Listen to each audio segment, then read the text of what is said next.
گھر کے باہر پہنچ کر بھی وہ دونوں بحث میں مصروف رہے۔ گھر کے اندر کچا فرش عبور کرنے سے لے کر ٹائلز کی راچدانی تک ان کے مابین تیسری جنگ عظیم چھڑ جانے کے آثار وضاحت سے جگمگانے لگے تھے۔ یہ ان کی منمناہٹ ہی تھی کہ صوفیہ ہاتھ پونچھتی ہوئی باورچی خانے سے نکل آئی تھیں۔ یہ تم دونوں کو کیا ہوا ہے؟ انہوں نے دونوں کی جانب باری باری دیکھا تھا۔ وجی تو بیمار ہے امی، دیکھیں اسے بخار ہو رہا ہے، اس کا چہرہ بھی سرخ ہو رہا ہے، اور اس کے جسم سے تو آگ کی لپٹیں اٹھ رہی ہیں۔ میں کوئی انگیٹھی نہیں ہوں کہ مجھ سے آگ کی لپٹیں اٹھیں گی۔ کیا جواب دیا تھا اس نے؟ نازنین کو اس سنجیدگی میں بھی ہنسی آ گئی تھی۔ چپ کرو، تمہیں بخار ہے بس، اس نے بامشکل ہنسی ضبط کر کے کہا تو صوفیہ نے آگے بڑھ کر وجدان کے ماتھے پر ہاتھ رکھا۔ اس کی پیشانی کا درجہ حرارت بالکل نارمل تھا۔ اب کے مسکرانے کی باری وجی کی تھی۔ مجھے کچھ نہیں ہو رہا دادی ہے اس معاملے میں، اور نہ ہے نا بس اسی لیے مجھے ایک پل کے لیے بھی چھوڑ کر کہیں نہیں جانا چاہتی، لیکن میں اب بڑا ہو گیا ہوں، اپنا خیال خود رکھ سکتا ہوں۔ آپ انہیں ضرور اپنے ساتھ مہندی میں لے کر جائیے گا۔ وہ آخر میں چھوٹی سی زبان دکھاتا اپنے کمرے کی جانب بڑھا تو نازنین نے اپنے آخری ہتھیار کو بھی بیچنے کا۔ صوفیہ نے ایک آخری بار یقین دہانی چاہی تو اس نے کمزور سا سر اس بات میں ہلا کر جی امی کہا اور اپنے کمرے کی جانب بڑھ گئی۔ سر شام ہی مغرب کی نماز کے بعد صوفیہ کی جانب کا فون کھڑکھڑا اٹھا تھا۔ وہ برآمدے میں مغرب کی نماز کے بعد جائے نماز پر بیٹھی تھی، دھمکتے چہرے کے گرد دوپٹہ لپیٹے انگلیوں پر تسبیحات گنتی ہوئی۔ بھابھی کا فون تھا، کہہ رہی تھیں وقت پر پہنچ جانا۔ صوفیہ خوشی کے باعث پھولی سانسوں کے درمیان بولتی اسے چونکا گئی تھیں۔ سال ہا سال نظر انداز کیے جانے کے بعد کوئی یوں ہی اچانک سے آپ پر مہربان ہو جائے تو مشکوک ہونا یقینی سی بات ہے۔ پھر وہ بھی مشکوک ہو گئی تھی۔ اسے اندازہ تھا کہ وہ اپنے تایا کے لیے کبھی بھی اہمیت کی حامل نہیں رہی تھی، لیکن پھر وہ کیا چیز تھی جو اسے پریشان کر رہی تھی؟ کیا کسی قسم کا مفاد اس کے کھاتے میں درج تھا جس سے وہ بے خبر تھی، یا پھر اس کے رشتہ دار واقعی ان لوگوں سے رشتہ استوار کرنا چاہتے تھے؟ بہت بڑی سماجی اور مالی تفریق کے باوجود بھی اس نے سوچ پر نگاہوں کے سامنے بچھے جائے نماز کو دیکھا۔ کچھ غلط تھا، کہیں کچھ غلط تھا، یا پھر اسے غلط لگ رہا تھا، وہ اندازہ نہ کر پائی۔ اگلے ہی پل اٹھ کر اس نے جائے نماز سمیٹا اور کمرے میں چلی آئی۔ صوفیہ اس کے پیچھے آئی تھی۔ بھابھی کا فون تھا نازو، وہ وقت پر آنے کا کہہ رہی تھی۔ اس نے خاموش نگاہوں سے ان کا فرط جذبات سے دہکتا چہرہ دیکھا۔ اس کے اندر پھیلی خاموشی کچھ اور گہری ہو چلی تھی۔ جی امی سن چکی ہوں۔ وہ یہ نہیں کہہ سکی کہ امی یہ لوگ خطرناک ہیں، یہ اچھے لوگ نہیں، ان سے دور رہنا چاہیے۔ اس نے خود کو حالات کے دھارے پر چھوڑ دیا تھا۔ یہ بس آخری دفعہ ہوگا، دوبارہ وہ ان کے بنگلوں کی جانب دیکھے گی بھی نہیں۔ صوفیہ پلٹ گئی تو وہ خالی خالی سی بیٹھی رہ گئی۔ بے ساختہ ہی اس کی یاد کے سیاہ پردے پر ایک سنہری تتلی جگمگائی تھی۔ اس نے آنکھیں میچ لیں۔ تتلیاں نازنین کے لیے کبھی رنگوں کی نوید نہیں لایا کرتی تھیں۔ اس ایک تتلی نے اسے ہر تتلی سے بدظن کر دیا تھا۔ اس ایک سنہری تتلی سے ڈر کر وہ کتنی راتوں میں اٹھی تھی۔ وہ سنہری تتلی اب بھی اس کے پیچھے تھی، پھڑپھڑا رہی تھی۔ ہر جانب وہ تاریک رات بکھرنے لگی تو نازنین گھبرا کر اپنے بستر پر اٹھ بیٹھی۔ نہیں ابھی نہیں، اس نے بہت مشکل سے فراموش کیا تھا اس اذیت کو۔ وہ دوبارہ اس کا حصہ نہیں بننا چاہتی تھی۔ اس نے مٹھیاں بھینچ کر ان ابلتے آثار کو دبانا چاہا، لیکن الجھنیں سلجھائی نہ جائیں تو خوفناک کی طریقوں سے انسان پر پلٹ آتی ہیں۔ اگلے ہی پل اسے اپنی کمر پر کسی کے ہاتھ محسوس ہوئے تو وہ ڈر کر جلدی سے بستر سے اتری۔ ہذیانی انداز میں اپنی کمر سے ان اندیکھے ہاتھوں کو جھٹکا تھا۔ نازنین کو یاد تھا کہ بچپن میں کسی نے اسے جسمانی زیادتی کا نشانہ بنانے کی کوشش کی تھی۔ اس تاریک کمرے میں اس انسان کے کوٹ پر جگمگاتا سنہرا سا تتلی کا بروچ اس کی آنکھوں میں کند گیا تھا۔ اس ایک سنہری تتلی نے اس کی معصوم آنکھوں سے گویا ہر خواب کو نوچ ڈالا تھا، اور ایک یہ خیال کہ یہ سب اس کے ساتھ رمیز تایا کے گھر، اس کے اپنے دادا کے گھر میں ہوا تھا۔ اس ایک خیال نے اسے بچپن میں ہی توڑ ڈالا تھا۔ نازنین اپنے ہی گھر کی چھت تلے محفوظ نہیں تھی، وہ اپنے ہی سائے سے خوف زدہ ہو گئی تھی۔ اس نے کئی سال آئینہ دیکھے بغیر گزار دیے تھے۔ یوں لگتا تھا کہ وہ آئینہ دیکھے گی اور اپنے عین پیچھے اسے وہ انسان بھی دکھ جائے گا جس نے اسے کئی راتیں زد و کوب کرنے کی کوشش کی تھی۔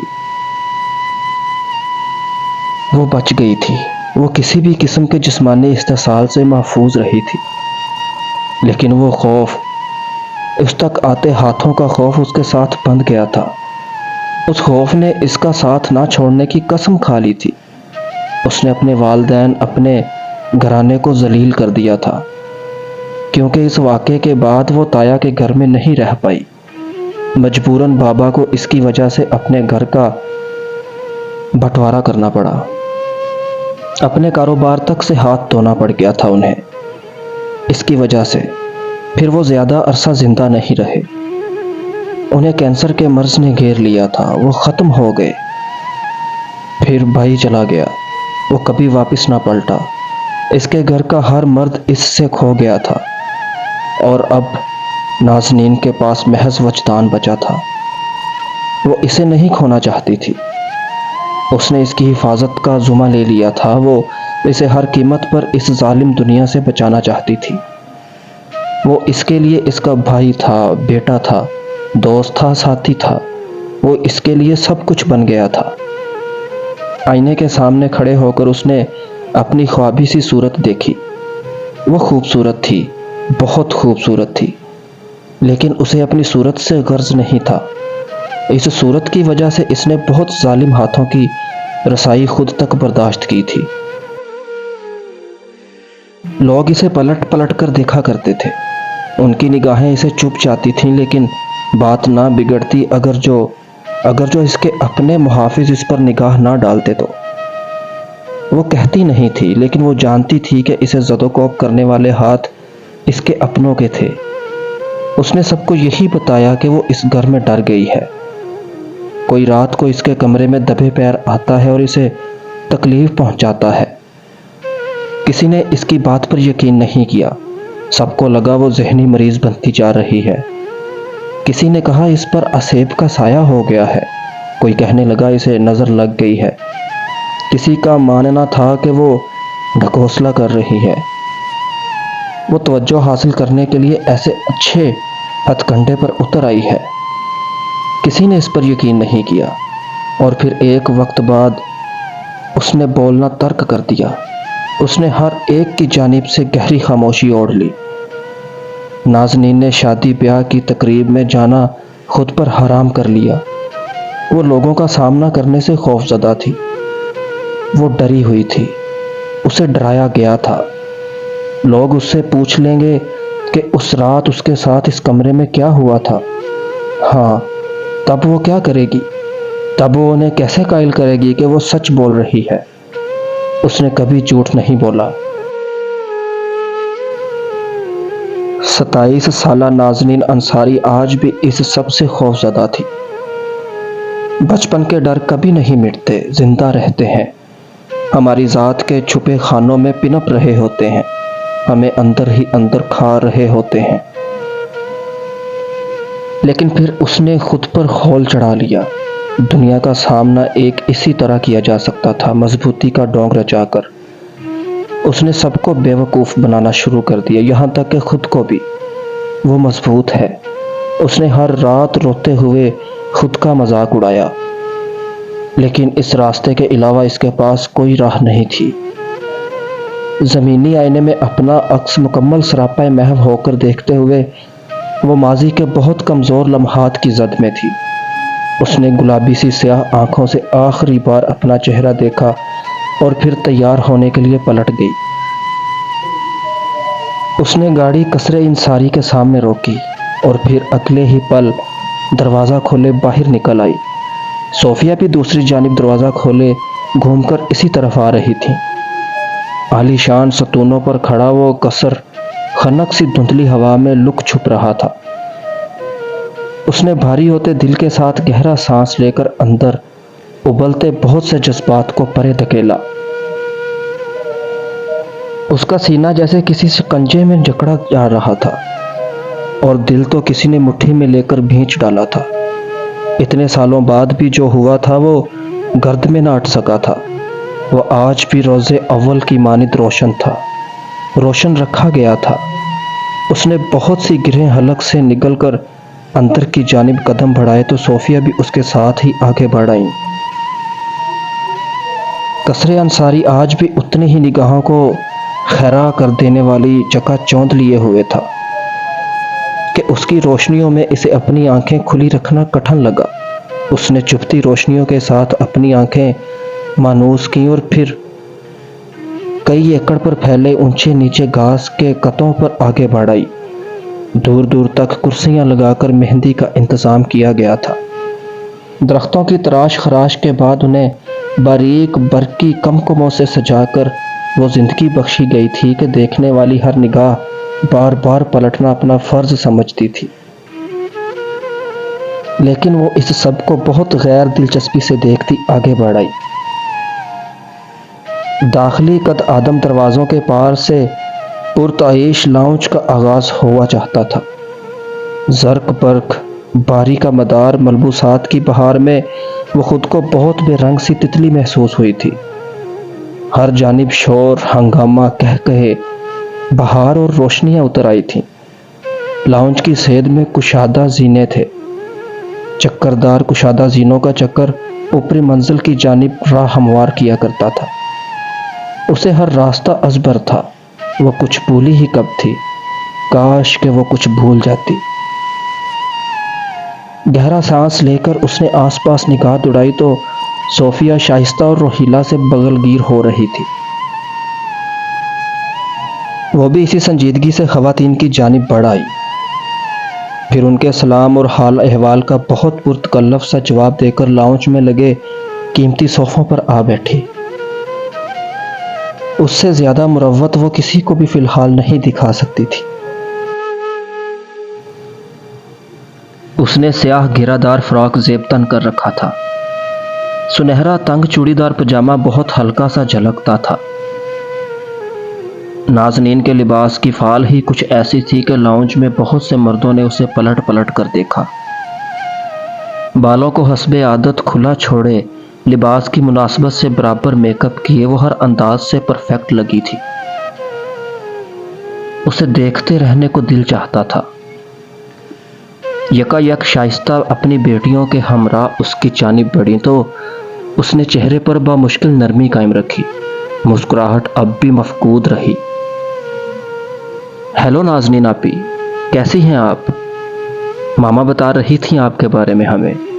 And oh my god you are looking گارجیس۔